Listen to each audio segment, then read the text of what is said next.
Assalamu alaikum everyone. Welcome to this panel discussion on our recently launched program on supply chain and retail management.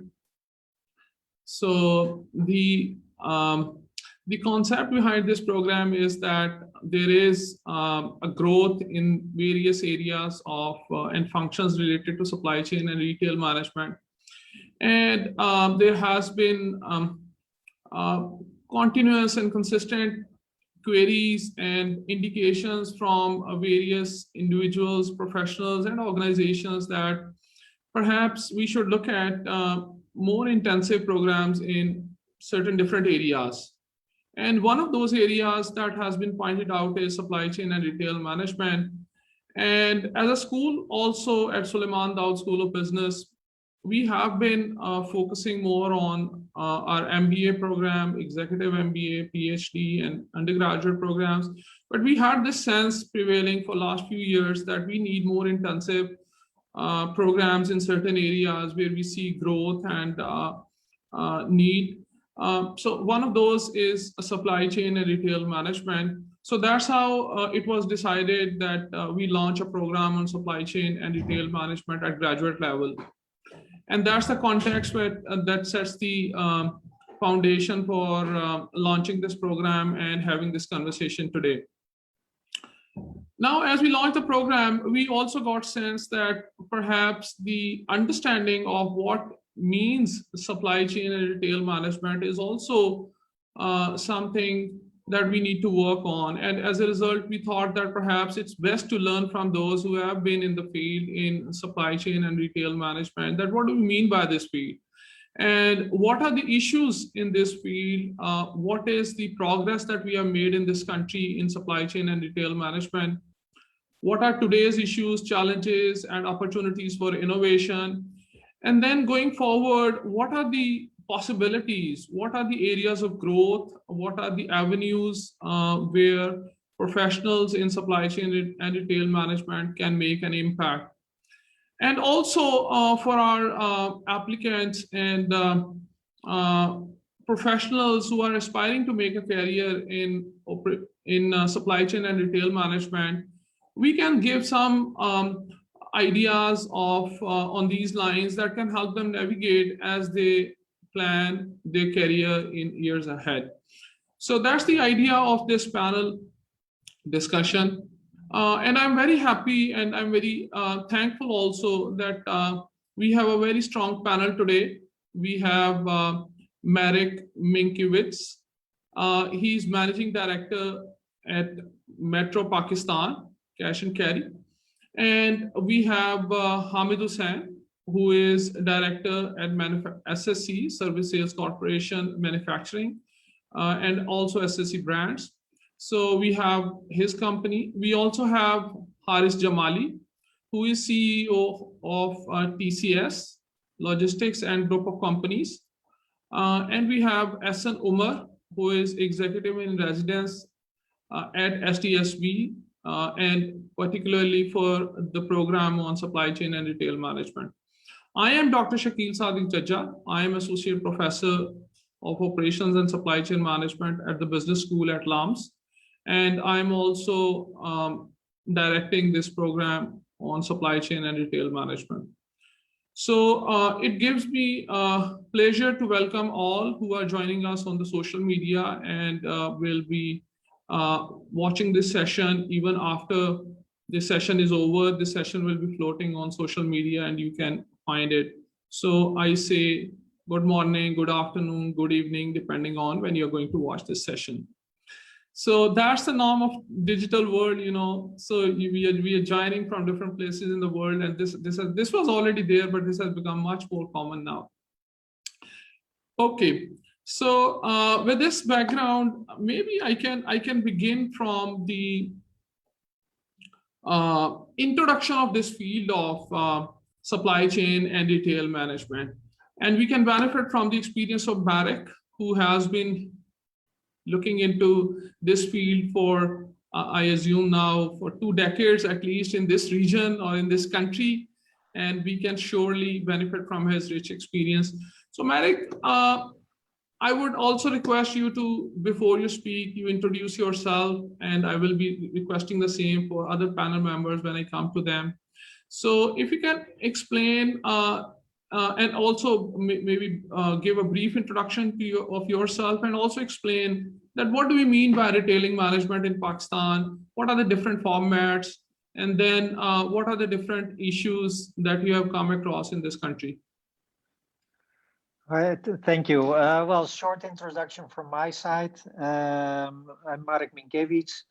I'm over 30 years in retail management in 7 different countries. Originally from Holland, although my name is Polish. In Pakistan, this is actually my second time that I'm here. I was here in 2005 to 2009, setting up the macro store, the very first foreign investor, and I came back. Sometimes I'm joking. I'm a Gora who likes Pakistan so much that he comes back a second time. And the second time was 5 years ago, where I now leading the merged companies, because there was the macro, there was the metro, and they merged in 2012. Of course, I know retail because it's always been retail, but supply chain is an integral part of it, because without supply chain, retail cannot live. And on very different parts of aspects of our operation from the beginning, supply chain is our lifeline, well, I'll be happy to tell a little bit more about that later on, if you ask me. Yeah. Thank you, Marek. Thank you so much. I'll perhaps take the question back. I'll come back with the question again, and maybe I can ask Hamid Hussain to please introduce, and then Haris Jamali, and then Hassan Umar, and then we can take on the questions. Hamid, can you introduce yourself? Sure, Dr. Shakil. Firstly, thank you for this forum. I'm quite looking forward to the discussion and hearing from everyone else also. My name is Hamid Hussain. I'm a director at Service Sales Corporation. We're primarily engaged in footwear retail with brands Endure, Service, Shoe Planet. I've been doing this business now for 10 years. I also have experience in pharmacy retail. I led the Surveyed Pharmacy brand for our company until we sold it about 4 or 5 years ago. And at present, my primary engagement is our 2 manufacturing facilities. With the changing global environment, there's a lot of now talk about globalization, localization, and bringing sources of production back to local shores. So that's my primary engagement, but I'm also involved in the warehousing and distribution across our 400 odd retail stores. Thanks, Hamid. Haris Jamali, can I request you for your introduction? Sure. Assalamu alaikum, everyone. And again, thank you for having me on this panel. I've joined TCS 2 years ago. Prior to that, and I moved back to Pakistan 2 years ago. Prior to that, I was based in London for over a decade, working in advisory services to the transport and logistics sector. So working, hand in hand with clients like UPS, DHL, Royal Mail. So logistics have been close to me for some time now. I moved back a little over 2 years ago to join TCS as head of strategy, and a year later I took over as CEO. Again, we are the largest integrated logistics platform in the country. Workforce of about 10,000 people, leading service provider as far as parcel courier logistics are concerned, but also extensively expanding into the 3PL and 4PL space. Definitely a huge growth area, as you would see with all the new startups entering the ecosystem, and a burning need for, I think, the national infrastructure to upgrade its logistics infrastructure. Thank you, Haris Jamali. Pleasure having you. Hassan Umar. I now have around 25 years of experience in the corporate sector in different industries. I started with dairy industry, and my first job was with Halib Foods as brand manager. And from there on, I moved on to Nestle and worked into different areas, initially in sales, then moved into marketing, and then into supply chain. So when I left, I was looking after logistics and sales administration. Then I moved to Total Parco, and this was an assignment whereby I set up this convenience store network in Pakistan. So already there were players like Shell and PSO, but Total was new entrant, and the idea was to have a convenience store at every retail outlet that we open. So that's my first introduction to retail, and then from there on it continued, and I think today I have about 20 years of retail experience. Then I moved to Toyota, and so it was a very complicated supply chain of automobile, and then culminating into retail finally when you have that dealer network and you are selling your automobiles on the floor. That's a different experience altogether.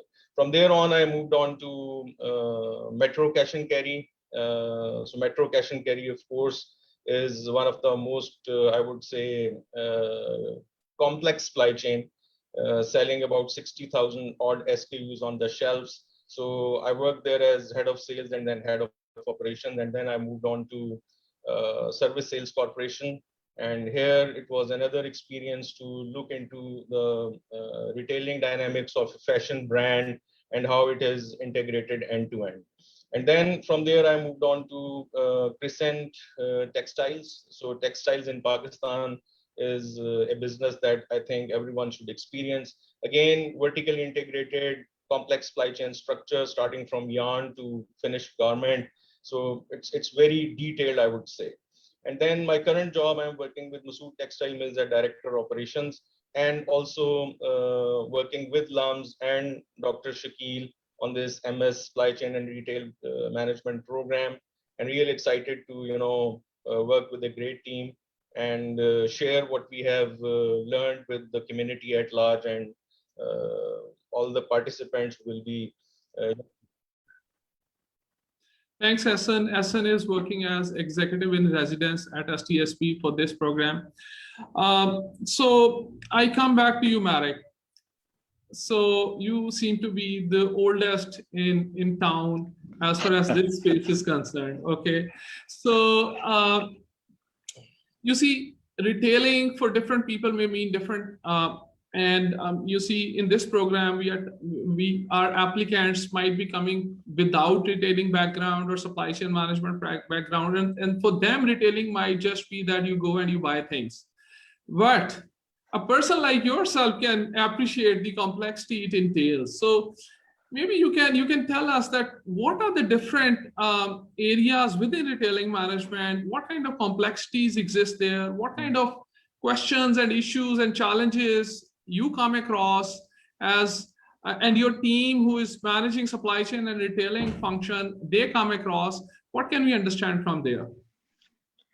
Now, of course, just as widespread supply chain is, retail is also, because I'm sure that Hamid will tell how in Shoe Planet and with his 400 locations, how it has to be set up. In our case, we have at the moment, we got 10 big stores, and exactly how Hassan was saying, with 60,000 different SKUs. But there, the complexity is based on that we have a variety from, let's say, fresh meat, fresh fish, fruit and veg, till the fast mover consumer goods, till the non-food, where it's from electronics to textile. So it's a total mix. Then we have the spread over the country. We have import, we have frozen import, and the handling of, because even though 80–90% of our products are from Pakistan, there are still some things that don't grow in Pakistan, and there are also some things that obviously with with a lot of things produced in China these days, we import. It's around between 5 to 10% what we do, and also the handling of that. What I've definitely have seen changing over the last 10 to 15 years, not only in Pakistan but worldwide, is of course the heavy digitalization of everything that has to do with supply chain, and that on all levels of in our case, retail supply chain, as I say at the beginning, is very, very simple, because we ask suppliers to deliver to our stores. That's why big retail can do that. Smaller retail, like convenience stores or smaller operators, they fast have to start working with central warehouses because they cannot expect small suppliers to deliver many locations. So that's normally why big scale retailers like cash and carries like us or Carrefour are most of the time the first one who enter a new market, because it's relatively simple. We ask everybody to deliver.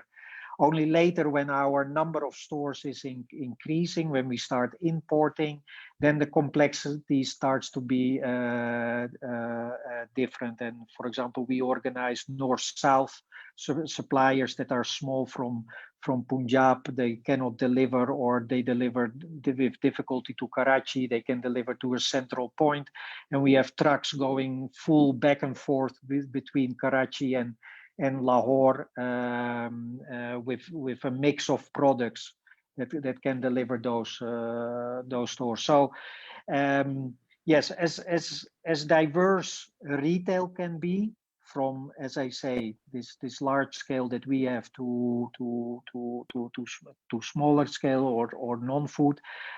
Also the solutions of supply chain have to be diverse and can also be very different, whether it's frozen transport, it's cooled transport. We are a cash and carry, but we dropped the cash and carry in our name. It's now only Metro Pakistan, because 30% of our turnover we deliver. So there we have again another element of supply chain, that we deliver to our shopkeepers, the small kiryanas. And since 3 years, we also have online B2C e-commerce that we are doing totally in our own. And there we deliver to end consumers anything that they order, including again the fresh products that I mentioned. So in all the parts where we operate, whether it's supplying to our stores or even delivering to our customers, supply chain is well, the crucial part of it, because to make it sustainable, to make it profitable, you have to find solutions, and to find these solutions that are more and more digital. Yeah, we are looking every year for people that can help us to make the next steps in that in further development of retail that we are envisioning here in Pakistan. By the way, we have now 10 stores. We do 60 billion turnover, and even if we had a break for a long time, I'm very happy to say that since October we have a store in Multan that we opened, even despite the COVID situation that there was. And that store, despite the COVID situation, is doing very well. So even yesterday I was presenting to our head office in Düsseldorf my further expansion plan into Pakistan, and we see at least another 10 stores coming up in the next 3 to 5 years. Thanks, Marek. Very interesting and useful, certainly for our audience. Hamid Saab. So we talked about non-fashion products. So Marek was primarily talking about non-fashion products. And I'm sure we also understand that fashion products, supply chain and retailing is very different from non-fashion. But in many ways, there are similarities also. So can you help us understand what are the key challenges in fashion products? You have been managing it. You can talk about your organization and the sector in general in Pakistan. So what do we mean by retailing and supply chain management of fashion products? So I think that's a great topic which you've touched on, which is the similarities and the differences, because the basic concept of the supply chain, the basic model, as Marek also mentioned, is the same. You have your merchandise planning, production, distribution, and retailing. But the solutions that different companies and different industries need really depends on the predictability of the product, whether it's an FMCG product which has steady sales, or if it's a fashion product which is highly unpredictable. And also, of course, the store format or the retail format. So in terms of just a comparison between an FMCG company and a fashion retail company, I think the key driver is the unpredictability in fashion retail. So the solutions that we are constantly looking at are to handle the collapsing product life cycles. Before, if we had maybe 2 seasons a year, winter and summer, now we're seeing trends which come and go before traditional supply chains can react. So the entire concept now is to build agile supply chains, and vertical integration has been back in trend for many years, led of course by global leaders like Inditex with their brands Zara, etc. And the entire idea is to be able to respond to markets very quickly, which means managing sources of production, and the distribution times are more important now than the costs. Just comparing to the pharmacy retail that we used to manage, it was a much thinner margin and everything was driven by cost, versus fashion retail where the biggest cost is unsold inventory. So the entire metrics and the entire objective is built around getting the product to the customer while it's still in trend. And those are the sort of problems that we're trying to solve. Of course, the other global trends at the moment is omni-channel, which everyone has been talking about for a number of years. And that seamless interaction which customers very rightly expect, whether it's brick and mortar or online, they want their product as soon as they like something, they want their product. And as I mentioned, driven also by COVID, but this trend we've been seeing, which is changing sources of production. No longer do you want to be pegged to one source of production. You want to make sure that you're hedging yourself and creating some sort of supply chain securities for yourself. And also reconsidering what to bring onshore and what to have offshore. So even if the theme of supply chain is the same across different industries, I think, like you rightly mentioned, the solutions are very different depending on the industry.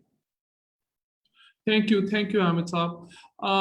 Harisa, so you see, whether it is we are talking about fashion products, we are talking about non-fashion products, logistics plays a very, very important role. And now we are seeing that becoming more and more obvious.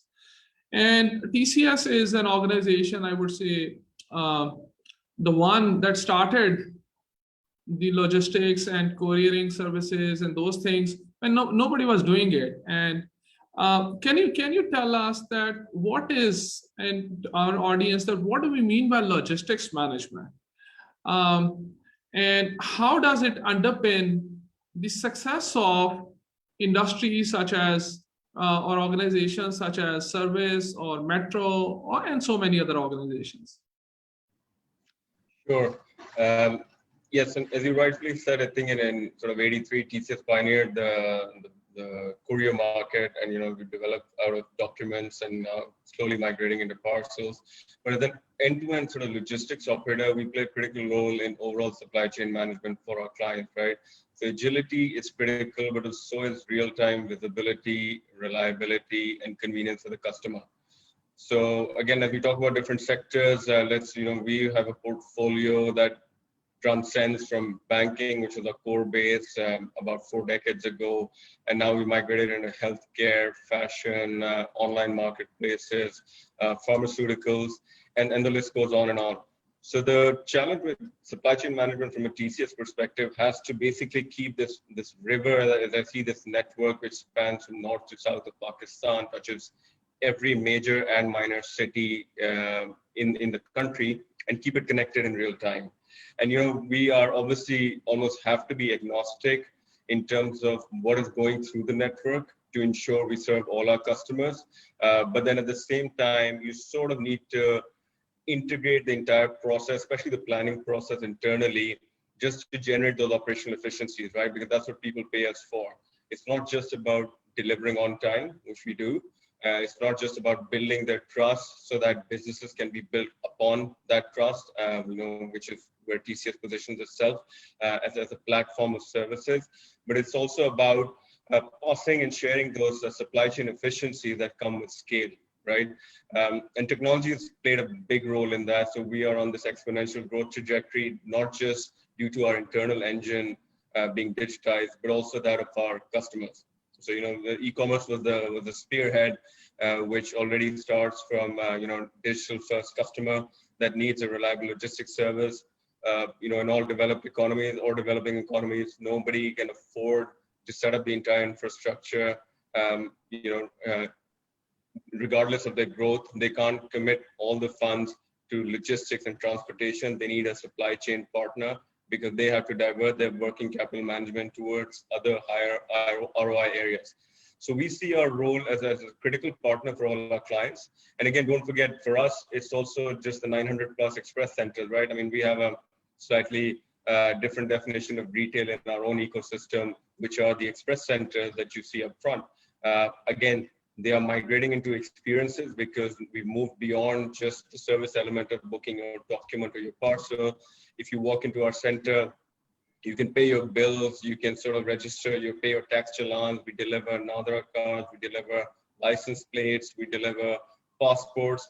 So from our perspective, actually the supply chain, and again, this is driven by customer demand and you know, customer evolution, the supply chain is also migrating to a digital journey. So as we talk about, you know, delivering goods and services through our ecosystem or through our sort of channel or this river, as I alluded to, we're now also handling and delivering, you know, a flood of information that has different value to different customers, right? From our perspective, as I already highlighted up front, there's a supply chain efficiency that generate obviously efficiencies and bottom line for us, but also efficiencies we can share with our customers. But at the same time, depending on which industry you're operating in, we have almost 4 decades of insights, right? When you talk about, say, a company like Metro, or you're talking about all the fashion brands, we are, just by virtue of being the largest player in the ecosystem, privy to seasonal trends, how supply chains and working capital can be optimized. And we're seeing this increasing trend of you know, integration along our warehousing, but also our delivery network, where clients request, and you know, we sit down and devise solutions in terms of better load planning, not just for their production line, you know, which, you know, as a first step, we won't claim to be the experts there. But as far as the logistics is concerned, we play a critical role in making sure they can also deliver on their promise, regardless of the industry, to their customer. Because eventually the customer is the same, whatever perception they have of our client or our customer, it sort of goes hand in hand with TCS. I think supply chain management and logistics management remains sort of at the bedrock of building a lot of different industries. And, you know, that's the critical role that we see ourselves playing. And, you know, as more industries grow, our portfolio expands, the insights and the cross-pollination grows. And again, a lot of times the trends are transferable, or at least the insights are, if not the trends per se, that you can really benefit clients with. So from our perspective, it's also, we've sort of migrated from the logistics or the tangible efficiencies, if you will, but also layer on the digital insights and the digital efficiencies of the information age, where we see huge potential going forward. Thank you, Harisa. Certainly, we can see that how important logistics management is in making businesses like TCS become successful, and also other businesses that rely heavily on logistics management become successful. So it plays an important role. Ahsan Saab, I will come to you. So you see, we are talking about companies like Metro and talking about retailing of goods and, you know, managing the supply chain from suppliers and onwards. And then we are talking about service SSC, and we are talking about manufacturing also, warehousing and logistics until the retailer. And then we talk about logistics, something that underpins the success of these organizations. Now, for somebody who is new to supply chain retail management, that they would want to understand that what are the professionals and what are the roles, functional domains that exist within supply chain and retail management that make supply chain or retail management effective. So what are the different functional roles that exist in this space that somebody can look up to and pursue a career in? This is a very interesting and I would say relevant question, especially for those who want to, you know, really make a career in supply chain. Even today, there are many companies who don't have a supply chain department. And supply chain is actually an end-to-end concept, that how to create value and how to create competitive advantage for the organization, and not just the organization, but the entire supply chain. Because today, supply chain is not just limited to the organization where you work, it's a network. So you have a network of supplier and their suppliers, then you have your customers, and then the customers' customers.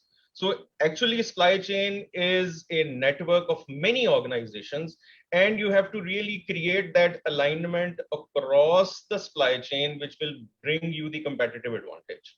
When we talk about competitive advantage, whatever you may do, you have whatever strategy you have, you can go for cost leadership strategy or a differentiation strategy. You know, as a supply chain professional, you need to understand that even based on this, how will you differentiate? And you have 4 areas or 5 areas where you will differentiate. First of all, it can be cost. Second, it can be quality. Third, it can be time dimension. And fourthly, it can be flexibility. And finally, your ability to be creative and innovative, so that you bring that sustainability to your, supply chain.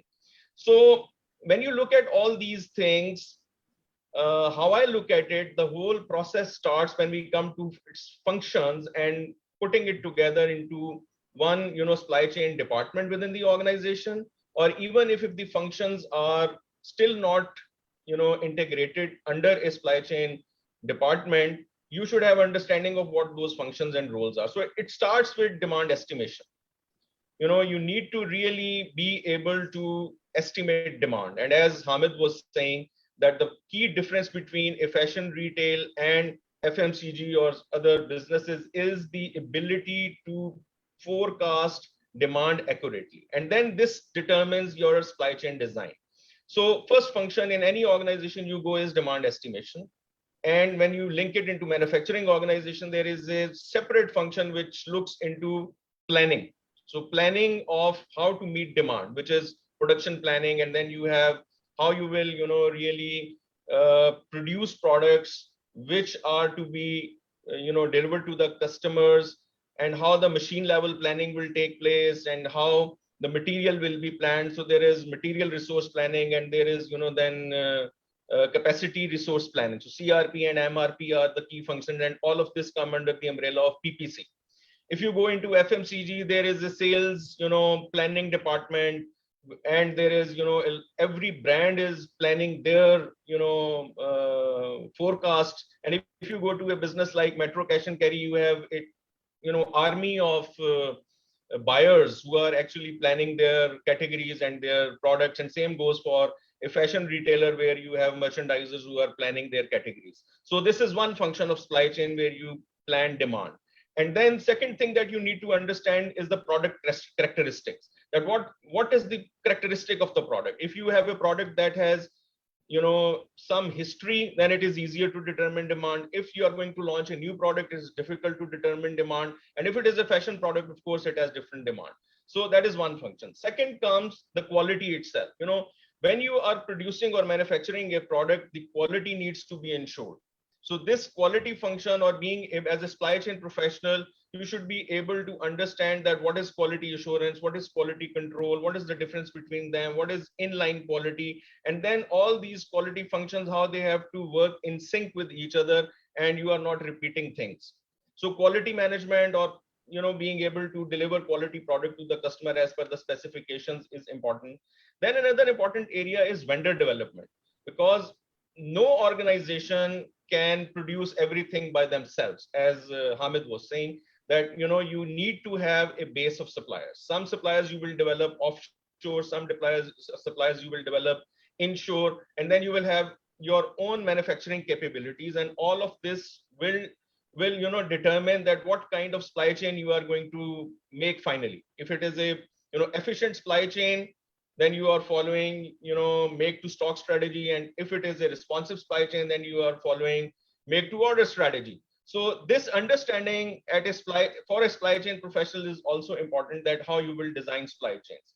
Then outsourcing, of course, vendor development is one, but then outsourcing certain things, that you make this decisions that in-house versus outsource. So what is better for you? Sometimes you have capabilities, but even having those capabilities does not give you the cost advantages, and then you go for outsourcing. And then flexibility, that what kind of flexibility you have. If you have more demand than what you actually predicted, or the capacity that you had, then you will have to go out. Or for example, there are certain products that you cannot make in-house, you have to go out. Like for example, I think Hamid will second this, that if you have to bring variety on the retailer's shelf, you cannot make everything in-house. You have to do certain products outside so that you can fulfill the customer demand. And then moving forward, manufacturing is one area which I think is self-explanatory. Then logistics is another area which exists as a function in an organization. And then if you move forward now, what's happening? Warehousing, inventory control. Your inventory management, I believe, is the most important thing for both type of businesses. If you look at FMCGs or even fashion retail, inventory is the key, because for fashion retailers, you have to clear your shelves and your storage spaces and warehouses before the next season come. And as the new season, there are more seasons, it becomes even complex. So therefore, inventory management becomes very, very important. So what you plan or what you forecast should be such that you are able to sell in the season. Otherwise, you will left with a lot of unsold stock, which will have a lot of cost complications.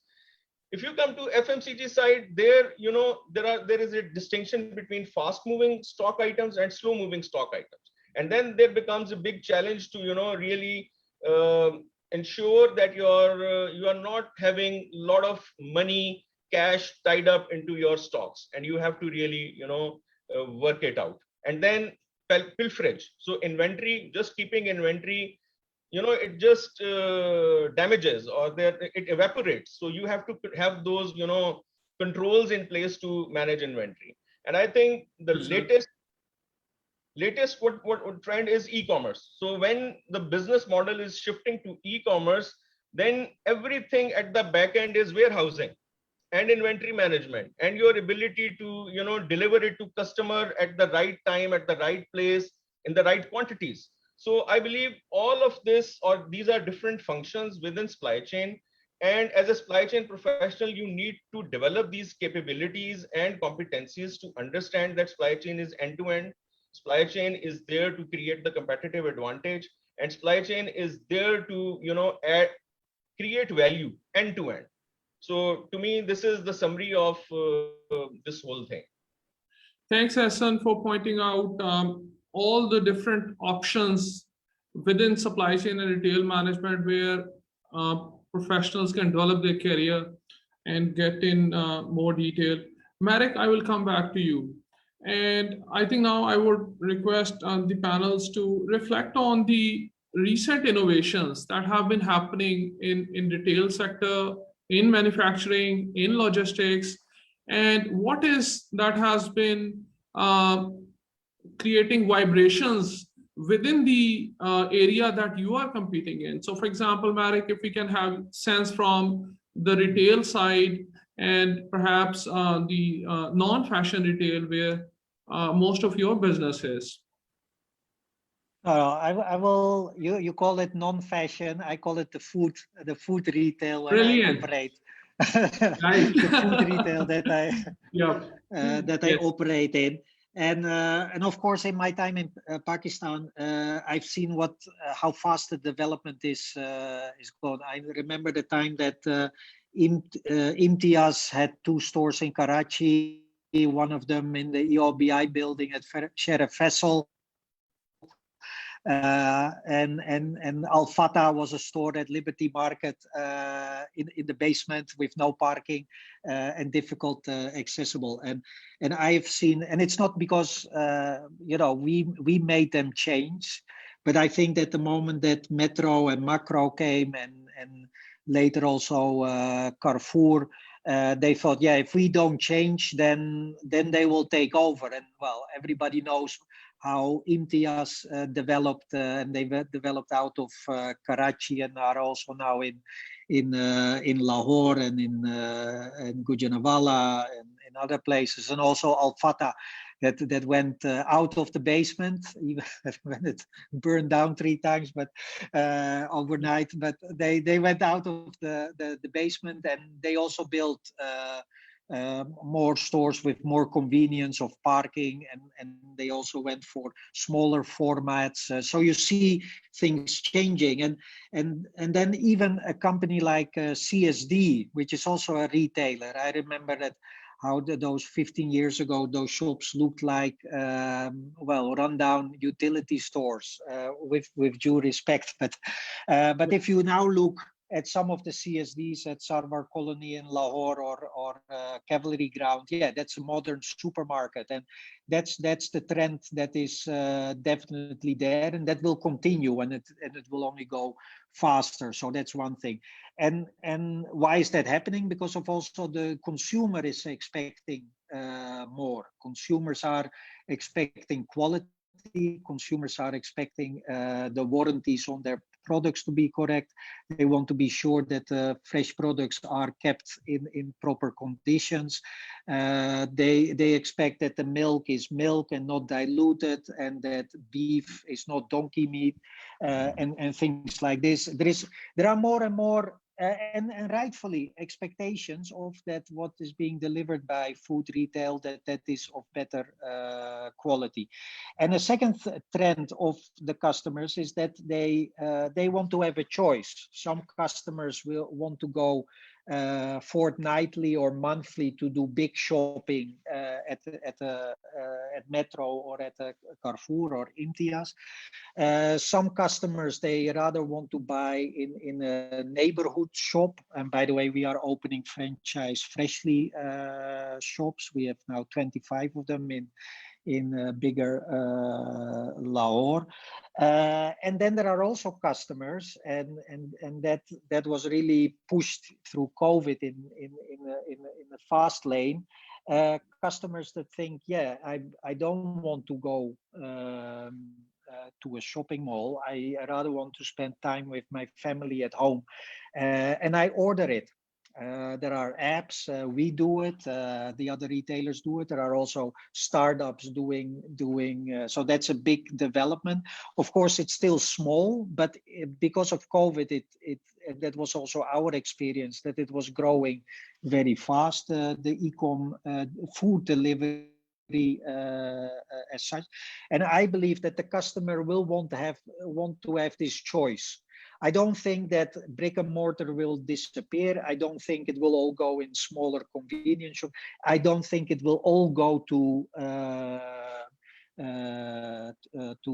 e-com. But I think in 5 or 10 years' time, more and more customers will want to have the choice that this they do at this moment, and if they don't have time, they will choose.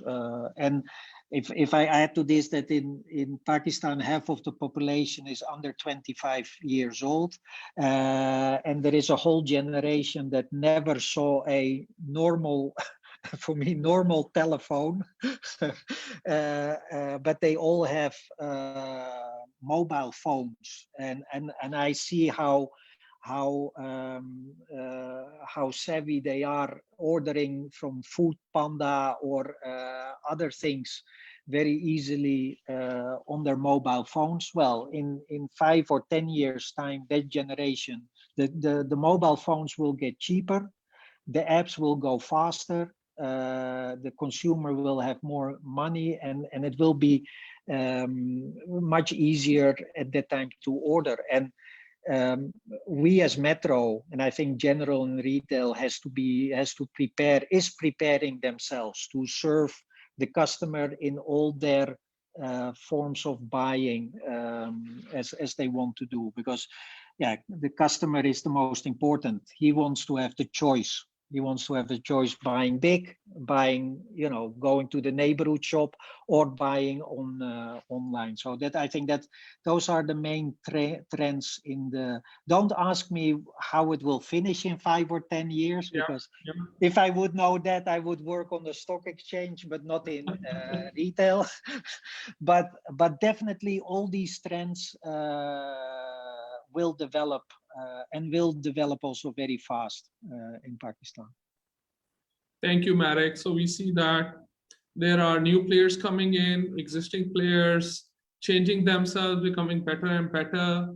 Consumer dynamics are changing, digitalization, buying patterns are changing, how consumers are interacting with retailing outlets, that's changing. And we have to see how this unfolds in next few years. Whether it intensifies, it takes another direction, that is what we have to see.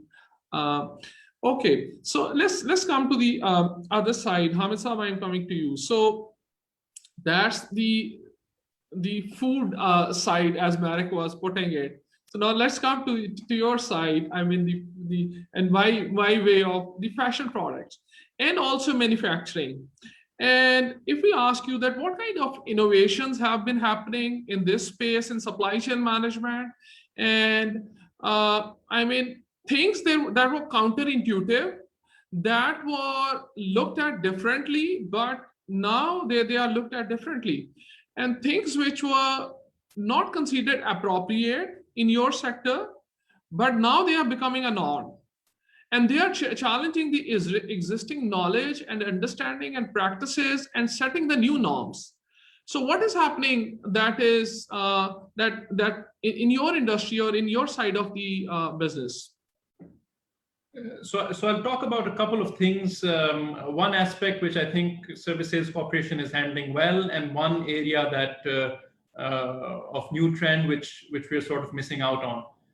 The first part is the responsive supply chain. I think the shortening of product life cycles is something that at least developed economies have been seeing for a number of years. The concept of throwaway fashion. And that has come to Pakistan as well and all developing economies. And to tackle that, if we look at our new brand launch, we launched our brand Endure around 4 years ago. And thankfully, it's been a large success. But a big part of building the brand strategy was making the supply chain strategy align with what customers expect, which is constant rollout of new products, and sort of shipping out to something that's not working, adding on to the trend if a color is in fashion, being able to supply more of it very quickly. And what that entailed was a fully integrated view. Essen spoke earlier about how supply chain is a network, and I think he said that very correctly, because the strategy involves handling your sources of production, handling your suppliers, managing your distribution, your third-party logistics, all to shorten the life cycle and the lead time. Typically, if you look at a season, a winter season, we're talking 4 months where the customer is purchasing those winter products. And the entire concept is to shorten the product lead time. Traditionally, we were talking about 5-6 months from concept to shelf. And in order to respond to trends, you have to bring it to 2 months, 2.5 months to be able to do that. And that requires a lot of solutions throughout the supply chain. We changed our distribution centers altogether. We changed the way we monitor. Data analytics is a big part of it. How we monitor our third-party logistics. How can we help them improve service to different stores? We're dealing with stores in about 100+ cities. So there's a lot of lead time improvements and opportunities over there. And equally so in manufacturing, which you mentioned, the traditional concept of having a lead time of maybe 3 months, 4 months has to be tackled. And that requires some innovation in terms of consolidating materials, taking some bets on materials, and managing a shorter lead time. On the flip side, I think the move to digitization, the comfort which Marek was talking about, with half of our population being less than 25 years, and their expectation of an integrated experience between brick and mortar and the physical store. Even if they are not buying online, they are making some part of the decision online before visiting the store. And I think that's an area which not just us, but most other fashion retailers in Pakistan are improving fast and trying to meet those customer expectations of providing a true omni-channel experience. Again, that's part handling the data, digitization, but equally so handling warehousing operations and logistics. So both these aspects which I've spoken about, like you said, they were counterintuitive a time back. And I was reading a study on Inditex, which handles global leading brands like Zara, Massimo Dutti, etc. And they produce a large chunk of their products in Spain and Portugal. And the cost is typically 30% more than outsourcing to China. But on the flip side, the benefit is that response time. So this was typically counterintuitive, but now the entire world has caught up to this and to be able to tackle the fast changing trends in the market. Thank you, Hamid Saab. Clearly, I think giving me a direction to go to Haris Saab. And you see, the conversation I was having with Marek and Hamid, it indicates that logistics and delivery is fundamental to make these businesses successful. So as a logistics company and as a representative or as a person from logistics sector, Arisa, what kind of innovations are happening there? Because your clients, whether it is Metro or Service or any other company, they are expecting more and more because their customers are asking for better and better service, faster delivery, less cost, innovative way of approaching them and serving them. And that will naturally lead to a pressure to logistics sector to become better at doing what they're doing. So what kind of innovations are happening within the logistics sector that have reshaped how logistics sector has been working, is working, and possibly can work in future? Look, I think the common theme that's emerged from the discussion as well holds true for us as a logistics player, very well integrated into these supply chains, that the supply chains are shortening, right? Customer demands are moving towards instant gratification. How you manage those expectations will determine your future, regardless of, as I said before, not just the client that we deliver for, but us as TCS as well. And, previously, especially when the Amazon UPS debate started, there was a huge fight about customer ownership. And then I think over time, everybody realized the pie is clearly big enough and growing for everybody to have a role to play. So I think once you set the benchmark around customer expectation, and that obviously the bar keeps rising faster and faster, it's just about meeting those expectations. It's or obviously going above and beyond. So that will set you apart from your competition as well. I think the key innovation that's happening in logistics is predominantly focused around e-commerce. As I said, the customer is digital first. All sorts of players emerge. Sometimes they don't survive. As I said, for us, we need to be the ecosystem that anybody can plug and play into and give maximum optionality and flexibility at the lowest possible cost. So that's our clear goal. That obviously then allows a lot of these businesses and innovation and ideas to flourish. So that I see as a key role. Then again, it's on the data insights and data analytics, as I mentioned. So a lot of times you can enhance or rather speed up the learning curve for players, that don't have the, don't have the Inditex behind them or aren't as big as the Metro Cash and Carry, but to help them play a positive and constructive role in that industry, whichever one they've decided to add value in.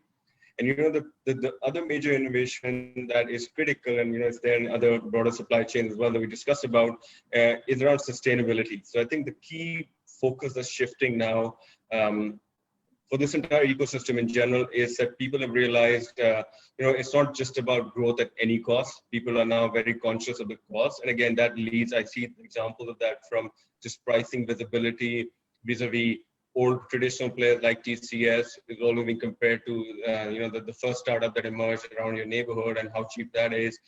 People have to remember, the sustainability aspect. It has to be a lasting value addition, or it's just a distortion in the market. It's not really true disruption, as I keep highlighting.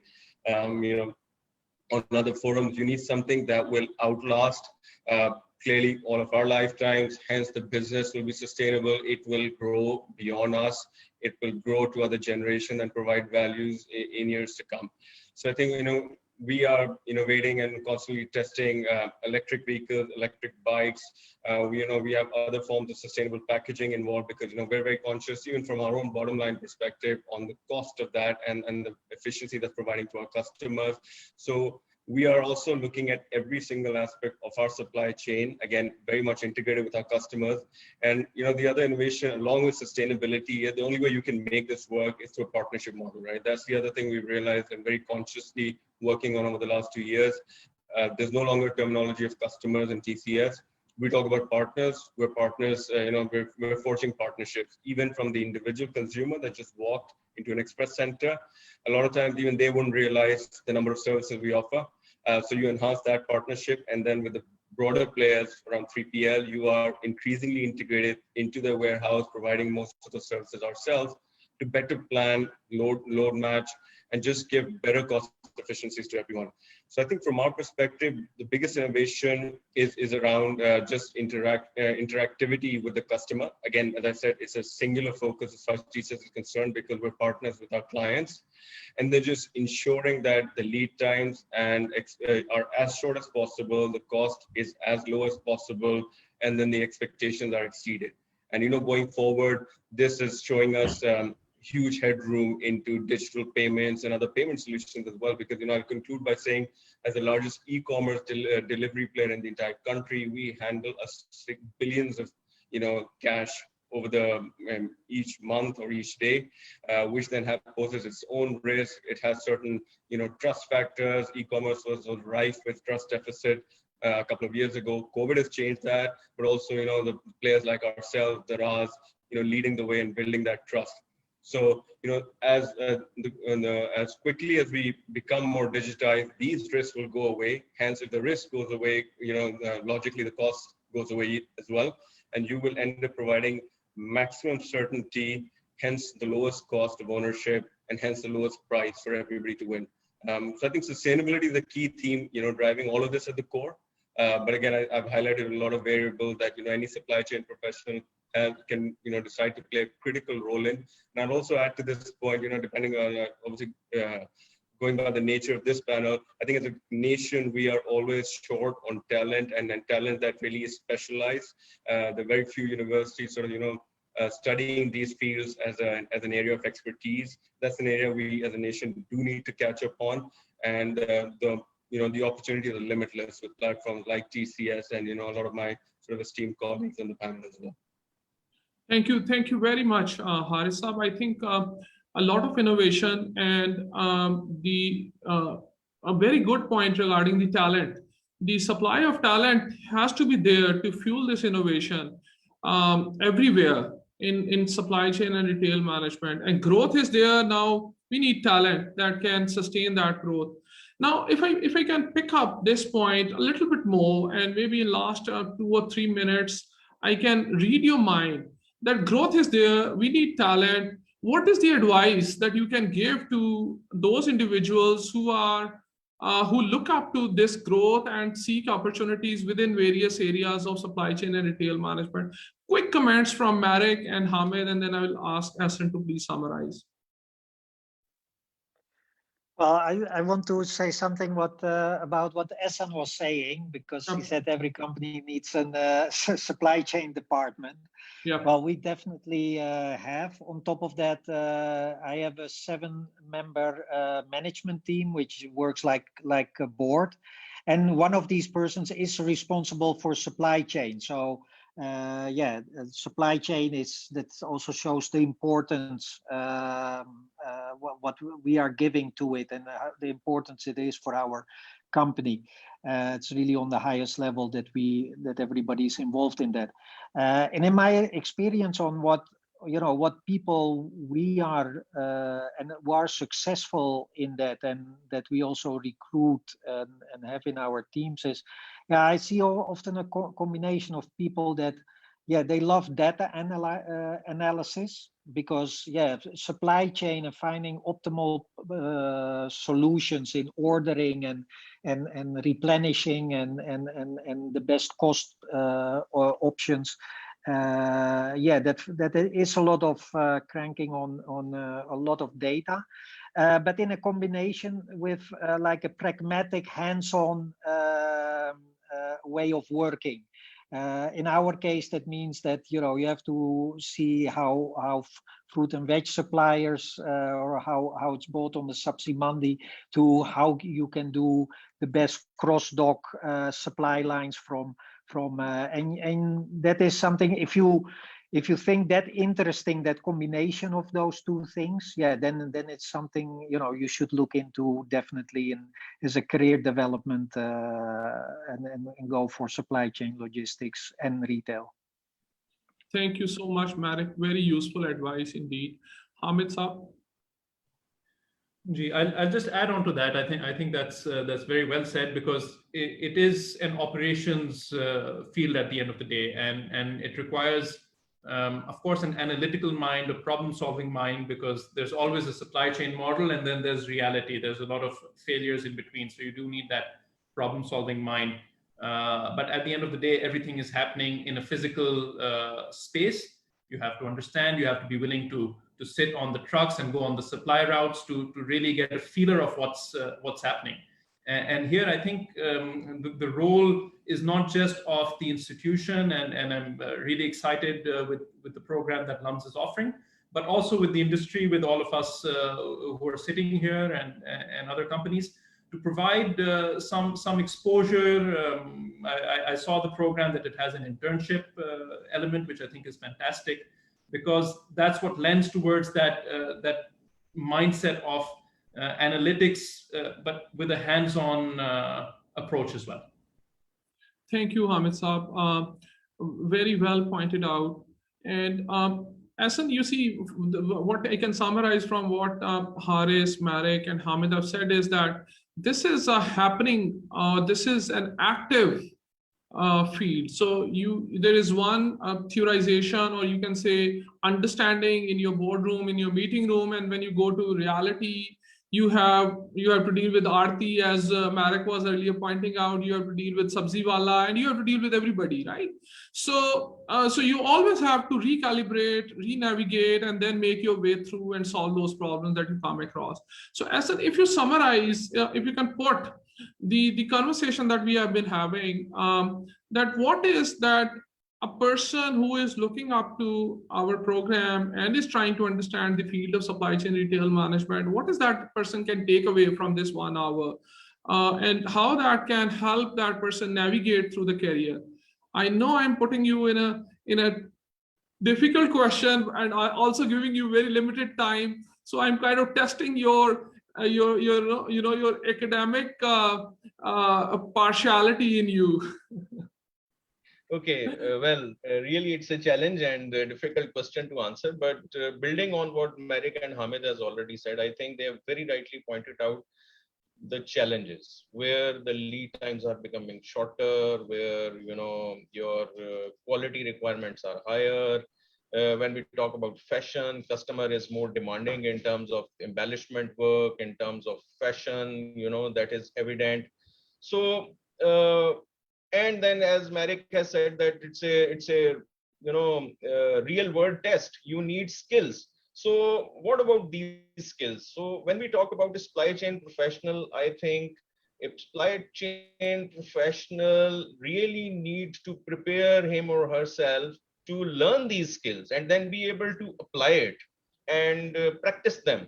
Now, building on what Hamid was saying, in the manufacturing, all these things need to be translated into shorter lead times and variety and flexibility and quality and differentiation. So how that happens? It happens if you are able to undertake lean, you are able to undertake JIT, you are able to undertake process re-engineering, redesigning your manufacturing facility.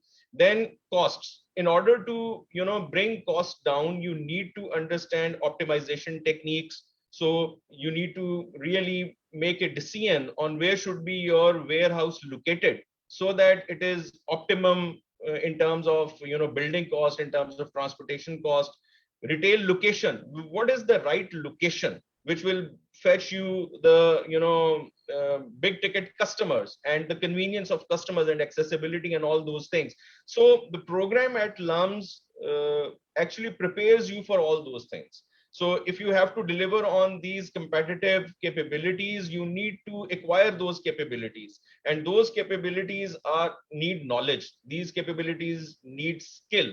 So be it data analytics, your forecasting ability, your planning ability, your your operations excellence in terms of being able to optimize the process, being able to optimize your inventory. You need to have understanding of the inventory models, like for example how much safety stock you need to handle, you need to keep, what will be the reordering point, and when what will be the transit time. So you need to come up with the solution that, okay, how much quantities will be offered and will be ordered and at what frequency. So these are the things which are not any layman can do. You really need skills, and you really need to have a program which will prepare you for that. And at LUMS, I believe if you look at that, you have a course on supply chain designs, you have a course on retailing management, where you teach students that what really retailing means, what customer really means, how can you enhance customer experience. So enhancing customer experience today is a science. So to me, supply chain is a science as well as an art. Science is the sense that you need real knowledge, mathematical models, optimization frameworks, supply chain frameworks in order to align your strategy with what you are going to do, so that you can be first choice for the customer. And then, since the market is changing, it's dynamic, and some models will not work, so you should have that ability to tweak, understand your situation, and then come up with a solution with all that solid knowledge and skill behind it. So to me, I think the best phrase, it's a science and an art, and you have to practice it, and you have to use the knowledge behind it and the skill behind it. Thank you very much, Hassan. And I have only limited time of these gentlemen, and a lot of experience, a lot of wisdom we had on this panel. And I'm afraid that we have access to this wisdom and experience only so far. And we will definitely love to have this wisdom coming in our classroom as we execute this program and learn much more that resides here. So with that, I thank all the panel members for their time and participation. And we look forward to having more and more engagement with these organizations and with you. I also want to thank all those who were listening to this panel discussion at different social media platforms. And also thanks to communication and LUMS marketing team for organizing this. Thank you very much, and Allah Hafiz, and hopefully we meet again. Thank you.